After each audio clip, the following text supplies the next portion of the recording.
শবে বরাতের বিশেষ ইবাদত মনে করে হালুয়া রুটি খাওয়ার কোনো বিধান নেই। ভাগ্য রজনী লাইলাতুন নিসফি মিন শাবান না, বিশেষ নামাজ পড়ে মসজিদে সম্মিলিত, এগুলো শরিয়ায় নেই। প্রিয় দর্শক, আজ আমরা আলোচনা করব লাইলাতুন নিসফি মিন শাবান তথা শাবান মাসের 14 তারিখ দিবাগত রাত, আমাদের দেশে যে রাতকে বলা হয় শবে বরাত।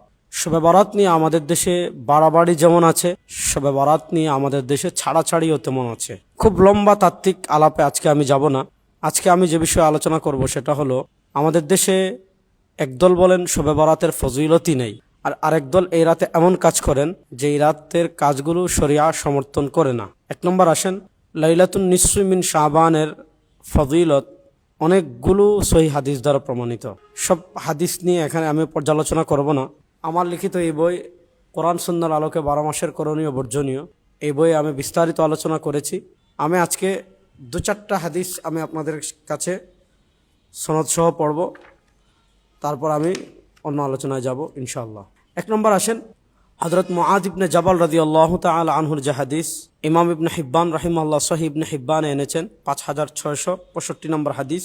ইমাম বাইহাকি রাহিমাহুল্লাহ শুআবুল ঈমান এনেছেন 3883 নম্বর হাদিস, যে আল্লাহ তাআলা লাইলাতুন নিসফি মিন শাবানে পুরা বান্দার দিকে রহমতের দৃষ্টিতে থাকান। ফায়াগফিরু লিজামিই খালকিহি ইল্লা লিমুশরিক আও মুশাহিন। আল্লাহ তাআলা শিরিক যারা করে আর অপর কোনো মুসলমানের প্রতি বিদ্বেষ যারা রাখে, এই দুই দল ছাড়া বাকি সবাইকে আল্লাহ তাআলা এই রাতে মাফ করে দেন। এই হাদিসকে ইমাম হাইসামি রাহিমাহুল্লাহ মাজমুউজ যাওয়াইদের 12860 নম্বর হাদিস তিনি বলেছেন, যে ইমাম তাবারানী দুটি হাদিস বর্ণনা করেছেন, রিজালুহুমা সিকাত, বর্ণনাকারীরা বিশ্বস্ত এবং গ্রহণযোগ্য। ইমাম বাইহাকি রাহিমাহুল্লাহ এই হাদিসের আরো অনেকগুলো সনদ উল্লেখ করে বলেছেন যে মাকহুল থেকে হাদিসটি প্রমাণিত। এছাড়া বিশ্ববরেণ্য মুহাদ্দিস শেখ শুআয়ব আরনাউত রাহিমাহুল্লাহ তার সহিহ ইবনে হিব্বানের টিকায় তিনি বলেছেন, এই হাদিসের অনেক শাওয়াহিদ থাকার কারণে বর্ণনাটি সহিহ। এছাড়াও হযরত আবু বকর সিদ্দিক রাদিয়াল্লাহু তাআলা আনহু থেকে এ ধরনের হাদিস বর্ণিত হয়েছে, আব্দুল্লাহ ইবনে আমর রাদিয়াল্লাহু তাআলা থেকে এ ধরনের হাদিস বর্ণিত হয়েছে, আবু সা'লাবা আল খুশানী রাদিয়াল্লাহু তাআলা আনহু থেকে এ ধরনের হাদিস বর্ণিত হয়েছে, আউফ ইবনে মালিক রাদিয়াল্লাহু তাআলা থেকে এ ধরনের হাদিস বর্ণিত হয়েছে, আবু মুসা আশআরী রাদিয়াল্লাহু তাআলা আনহু থেকে এ ধরনের হাদিস বর্ণিত হয়েছে। এবং এই হাদিসগুলো এগুলো যে সহিহ, এটা নাসিরউদ্দিন আলবানী রাহিমাহুল্লাহ তার সহিহুত তারগিবে বলেছেন, নাসিরউদ্দিন আলবানী রাহিমাহুল্লাহ তার সিলসিলাতুল আহাদিসিস সহিহায় বলেছেন। এবং সালাফে সালেহিন থেকে যে রাত্রের ফজিলত প্রমাণিত, এটা শেখুল ইসলাম ইবনু তাইমিয়া রাহিমাহুল্লাহ তার মাজমু' আল ফাতওয়াল কুবরাতে বলেছেন, ইক্তিদাউস সিরাতুল মুস্তাকিমে বলেছেন। এজন্য সালাফে সালেহিন, আইম্মা মুজতাহিদিন, তাসহিহ তাযঈফ যারা করেন, তাদের সকলের কাছেই লাইলাতুন নিসফি মিন শাবানের ফজিলত প্রমাণিত। এটার পক্ষে যেমন হাদিস আছে, ঠিক তেমনি ভাবে এটার পক্ষে রাসূলুল্লাহ সাল্লাল্লাহু আলাইহি ওয়াসাল্লামের সাহাবীদের থেকে আসারও আছে। এগুলোর সনদ নিয়ে বিস্তারিত আলোচনা এই কিতাবে করা হয়েছে। এজন্য এই রাত্রের ফজিলত সহিহ হাদিসে নেই, এক কথা ঠিক নয়। বাকি কয়েকটা প্রসঙ্গ আমরা আলোচনা করব। এক নম্বর প্রসঙ্গ হলো যে এই রাত্রে অনেকে ভাগ্য রজনী মনে করে, যে ইন্না আনজালনাহু ফি লাইলাতিন মুবারাকা, আল্লাহ কোরআনে বলেছেন। লাইলাতুল মুবারাকার ব্যাখ্যায় কিছু কিছু তাফসীরে লাইলাতুল মুবারাকা দ্বারা লাইলাতুন নিসফি মিন শাবানের কথা বলা হয়েছে। এর থেকেই অনেকেই বলেন যে এটা হলো আপনার শবে বরাত। এটা ঠিক নয়। আল্লামা ইবনে কাসির রাহিমাহুল্লাহ তাফসীর ইবনে কাসির এটা শক্তভাবে খণ্ডন করেছেন। এবং মাকালাতুল কাউসারিতে আল্লামা জাহিদ কাউসারি রাহিমাহুল্লাহ, এই যে আমার কাছে রয়েছে মাকালাতুল কাউসারি, মাকালাতুল কাউসারির 50 নম্বর পৃষ্ঠায় আল্লামা কাউসারি রাহিমাহুল্লাহ লাইলাতুন নিসফি মিন শাবান একটা শিরোনাম দিয়েছেন। এবং এই যে আম্মা মা যাকারাহু আস-সা'লাবী ফি তাফসীরি মিন হামলিল লাইলাতিল মুবারাকাতিল মাযকুরা ফি আউয়াল সূরাতিদ দুখান আলা লাইলাতিন নিসফি মিন শাবান ফাসাবকু কলম। সা'লাবী সহ কেউ কেউ তাদের তাফসীর কিতাবে এটা লিখেছেন যে লাইলাতুন নিসফি মিন শাবান দ্বারা, লাইলাতুল মুবারাকা দ্বারা লাইলাতুন নিসফি মিন শাবান উদ্দেশ্য। এবং পরবর্তীতে কেউ কেউ তার অনুসরণ করেছেন। এটা তার সবকে কলমের স্খলন, কারণ এটা নসের মুখালিফ। এজন্য ভাগ্য রজনী হলো লাইলাতুল কদর, ভাগ্য রজনী লাইলাতুন নিসফি মিন শাবান না।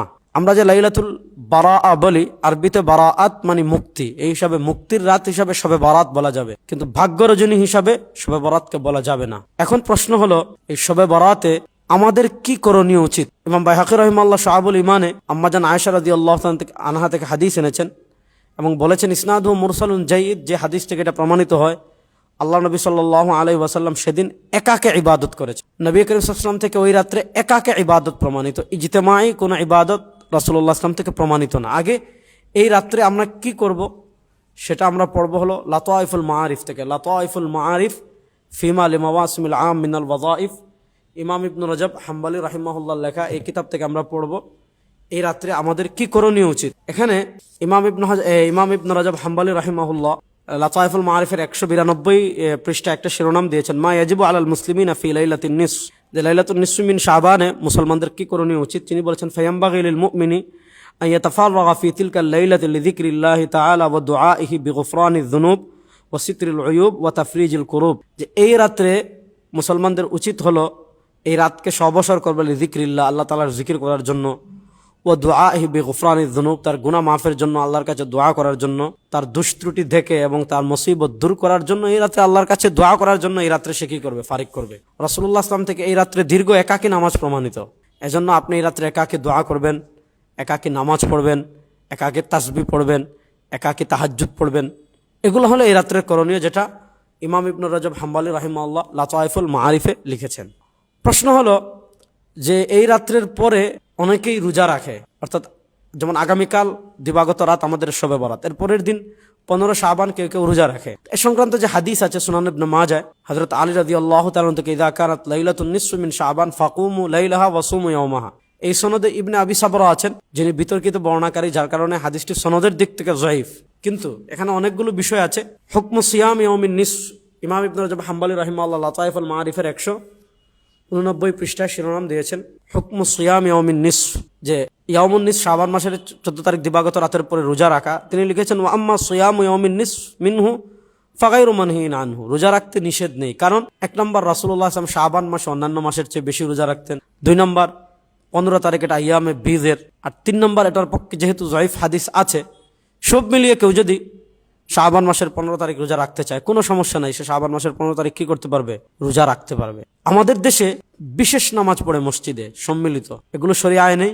শবে বরাতের বিশেষ ইবাদত মনে করে হালুয়া রুটি খাওয়ার কোনো বিধান নেই। এমনি আপনি যা ইচ্ছা তা খান, এই রাতে হালাল যে কোনো খাবার খেতে পারবেন, কিন্তু বিশেষ খাবার বা বিশেষ ইবাদত মনে করে খাওয়া যাবে না।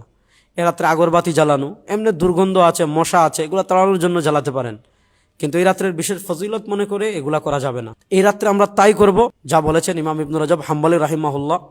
ইমাম ইবনে রাজব হাম্বলী রাহিমাহুল্লাহ যে কথা বলেছেন, যে দোয়া করা, জিকির করা, একান্ত চিত্তে নিজের মুসিবত থেকে উদ্ধার পাওয়া ইত্যাদির জন্য এই রাতটাকে আমরা আল্লাহর ইবাদতের জন্য অবসর করব। আমরা এইভাবে এই রাত কাটাবো, শরিয়ার সীমা ক্রস করব না, অর্থাৎ শরিয়া যে কাজের অনুমোদন দেয়নি সে কাজগুলো আমরা করব না। আবার এই রাত্রে কোনো ফজিলত নেই বলেই আমরা মানুষকে এই রাত থেকে অনুৎসাহিত করবো না, কারণ এটা সহিহ হাদিসে আছে, সাহাবা ইকরামের আসার আছে, সালাফে সালেহিনের একটা বিশাল জামাত থেকে প্রমাণিত আছে। আল্লাহ তাআলা সব ধরনের বাড়াবাড়ি এবং ছাড়াছাড়ি মুক্ত হয়ে লাইলাতুন নিসফি মিন শাবান ইবাদত করার তৌফিক আমাদের সবাইকে দান করেন। আজ পর্যন্ত। আসসালামু আলাইকুম ওয়া রাহমাতুল্লাহি ওয়া বারাকাতুহু।